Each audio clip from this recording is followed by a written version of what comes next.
जय Jagannath friends, welcome to GK Gyan. समस्त को शुभ सकाळ।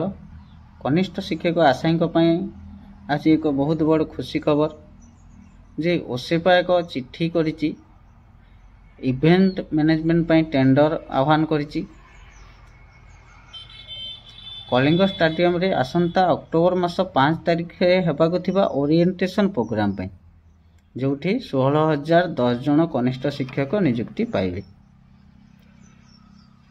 तेणु जो दीर्घ 1 वर्ष है मानसिक अवसाद रे रही आसुथिले पिला माने जे केबे जॉइनिंग हबो आमे केबे स्कूल को जीवु आमे केबे चाकरी पाइबु से सब जिनिस रे एक पूर्णच्छेद पड़िछि। तो चलतु देखा से चिठी रे कौन लिखाई कौन अच्छी आपण मैंने देखिए।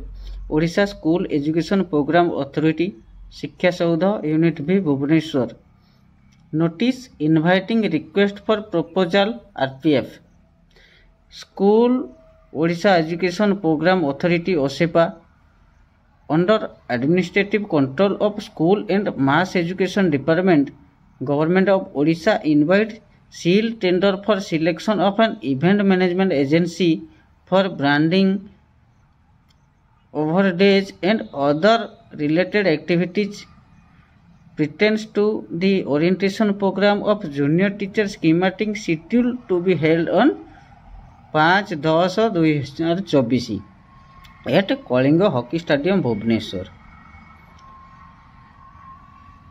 तापरे date of availability of RPF document in Odisha OSEPA website by 12 noon of माने 20 तारीख आज 12 भितर ओसेपा वेबसाइट रे अवेलेबल हबो। Last date of submission bid हैला 26/9/2024। ठीक सही परी date of opening the technical bid opening हबो। टेक्निकल बीड टा ओपनिंग हबो 27 तारीख रे। Date of technical presentation of qualified bill किए पाइची सेटा जना हबो 27 तारीख रे। तापर date of opening final bid सेटा हबो मध्य 27 तारीख रे।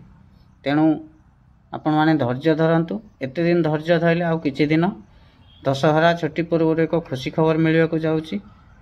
तेणु व्यस्त न हेई आराम रे रहंतु। वीडियो को शेष पर्यंत देखिथिबार धन्यवाद।